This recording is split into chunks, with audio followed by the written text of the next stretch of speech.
Bienvenue dans cette nouvelle plongée. Aujourd'hui, on se penche sur un récit assez personnel et intense. C'est un extrait qui s'appelle «Le mur du Jaff». Oui, c'est le témoignage à la première personne d'une audience devant le juge aux affaires familiales. Ça date de février 2019. Exactement. Et notre objectif, c'est vraiment de décortiquer un peu le déroulement, la décision du juge et surtout l'impact émotionnel sur le parent qui raconte. Hmm. Ce qui est intéressant, c'est la tension qu'il décrit entre ce qu'il a apporté comme élément et ce qui a été décidé au final. Oui, et d'ailleurs, le texte commence fort. Il nous dit être physiquement et moralement épuisé avant même d'arriver à l'audience. Ah oui, il parle d'osciatique, de stress énorme lié aux crises de sa fille et aussi à des plaintes apparemment. Un état de fatigue, quoi. Et ce contexte, il est crucial, vous pensez? Bah oui, forcément.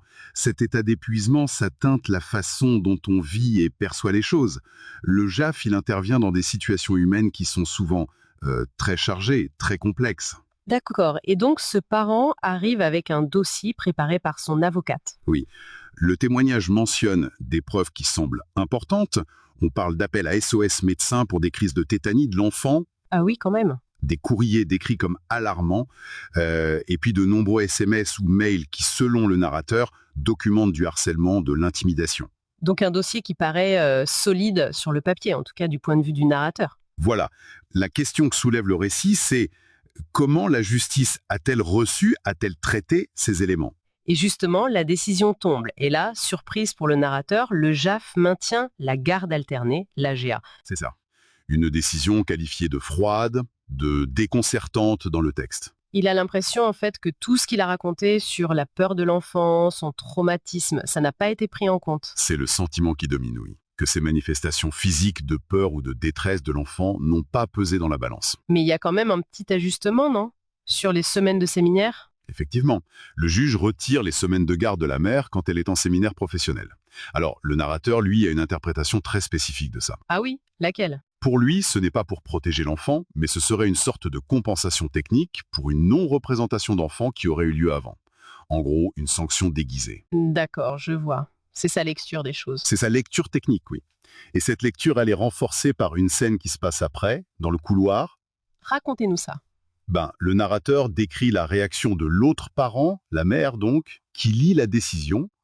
Et sa première phrase aurait été Le juge a supprimé toutes les semaines où je suis en séminaire. Ah ouais, pas un mot sur le maintien de la garde alternée ou sur l'enfant. Non, selon le récit, la préoccupation immédiate, c'est cette question logistique des séminaires. Et l'avocate de la mère, elle dit quoi? Apparemment, elle aurait été un peu dépassée et lui aurait rappelé que l'essentiel, c'était le maintien de la garde alternée. Vous devriez être contente. Hmm. Et le narrateur, comment il interprète cette scène? Pour lui, c'est la preuve que l'autre parent se soucie plus de son organisation personnelle que du bien-être de l'enfant ou même du principe de la garde partagée. Il trouve ça glaçant. On comprend le choc. Et ça a quelles conséquences pour lui, tout ça? Alors là, la décision est radicale. Il décide de ne plus jamais saisir le JAF. Carrément. Ouais. Il parle du coût financier, bien sûr, mais surtout d'une perte totale de confiance dans le système JAF.